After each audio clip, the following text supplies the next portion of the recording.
A memória do cristianismo nos remete a um labirinto de crenças, hábitos, guerras e histórias inimagináveis. Adentrá-lo é uma instigante viagem pelas raízes da sociedade ocidental, e deixá-lo é quase impossível, tamanha paixão que desperta.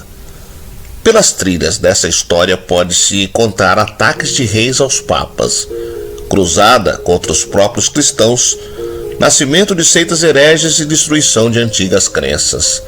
São muitos os caminhos que trouxeram o cristianismo ao estágio atual.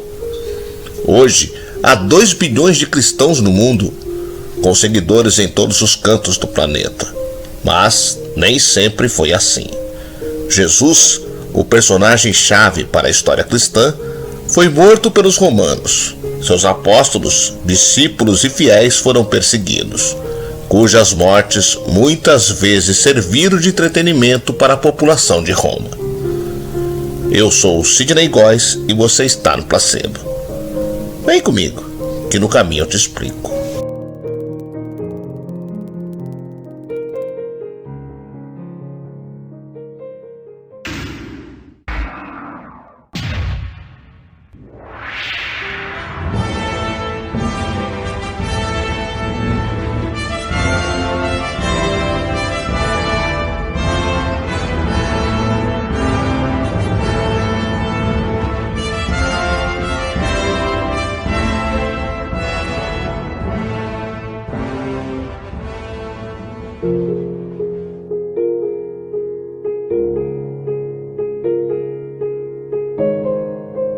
Muito aconteceu até o cristianismo ser a religião oficial do Império Romano. O que veio depois se conhece bem. A Igreja Católica tornou-se a instituição mais importante da Idade Média, ao menos no Ocidente. O mundo medieval seguia seu rumo até surgir um movimento que mudaria o curso da história: as Cruzadas. Nelas, milhares de cristãos de toda a Europa se uniram para combater um novo inimigo que surgira no Oriente Médio: o Islã.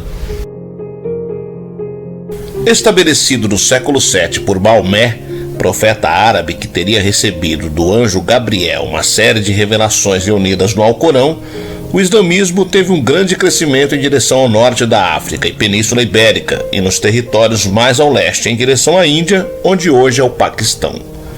Em 1096, data de início da Primeira Cruzada, Jerusalém estava sob o poder islâmico. 3 anos depois, em 1099, os exércitos cruzados reconquistaram a Terra Santa. Essa primeira guerra dos cristãos europeus pelo domínio de Jerusalém teve grandes perdas materiais e humanas, mas atingiu seus objetivos, o que não ocorreu em todas as outras cruzadas.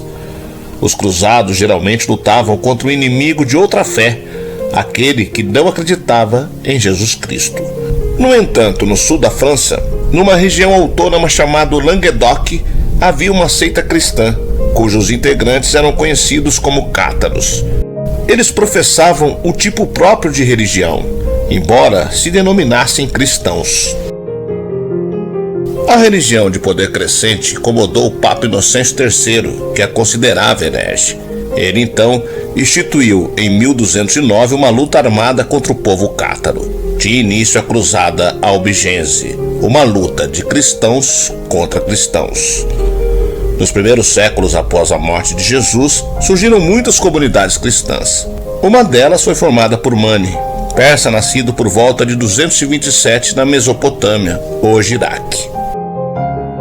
Ao que parece, o cristianismo foi uma de suas primeiras doutrinas, mas suas andanças pelo mundo fizeram com que ele acrescentasse elementos de outras correntes religiosas, principalmente as orientais em sua doutrina, como o zoroatrismo, hinduísmo, budismo e judaísmo.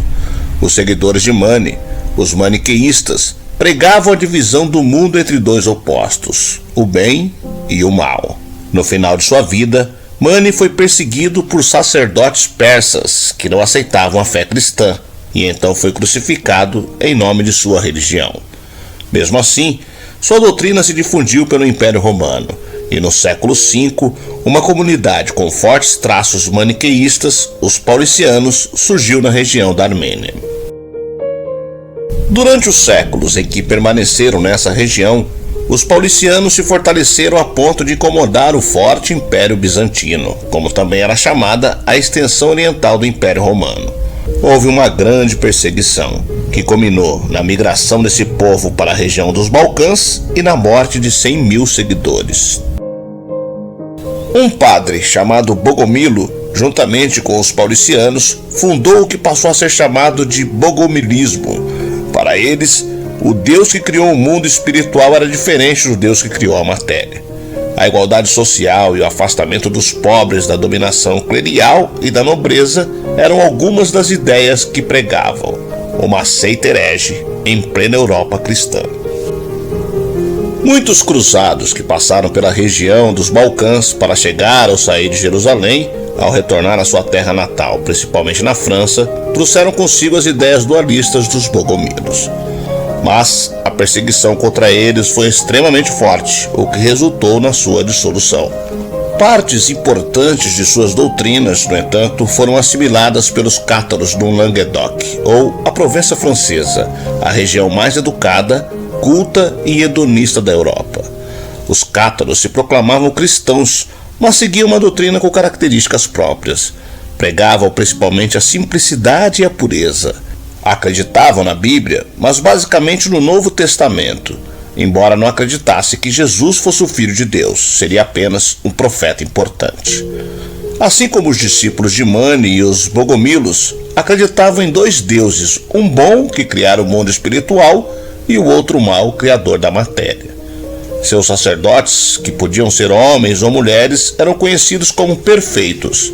Haviam mais duas divisões da ordem. O nível abaixo dos perfeitos eram chamados crentes, que compunham a maioria dos cátaros, e havia também os ouvintes, no geral, os simpatizantes da doutrina. Na doutrina cátara havia um só sacramento, o consolamentum, que de certa forma reunia o batismo, a ordenação e a extrema-unção. Eles consideravam a missa, que transformava o pão na carne de Cristo, inadequada e imprópria. Condenar uma cerimônia cristã era uma heresia na época, entre outras tantas atribuídas a eles pelo Papa. Proclamou-se então a Cruzada Albigense, com o objetivo de aniquilar todos os cátaros.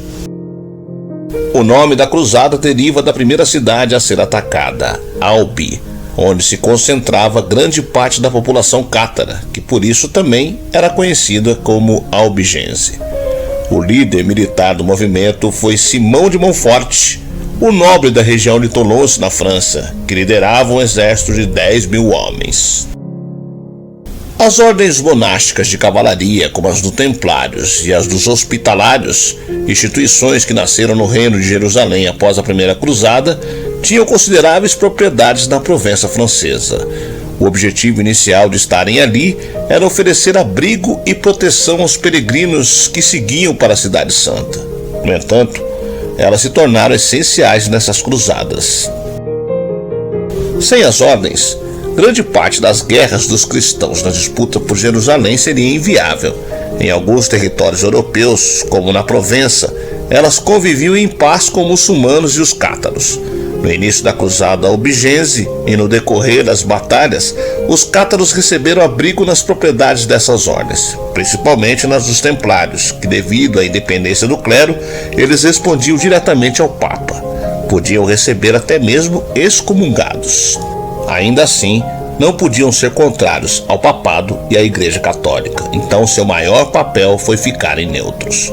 Os combates dos cruzados contra a população de Languedoc foram implacáveis. A população era queimada viva em fogueiras, sem poupar mulheres ou crianças. As perseguições e os assassinatos só acabariam em 1229, quando foi selado um acordo de paz. Mas grande parte dos cátaros já haviam sido dizimada, numa evidente demonstração do enorme poder dos papas da Europa medieval.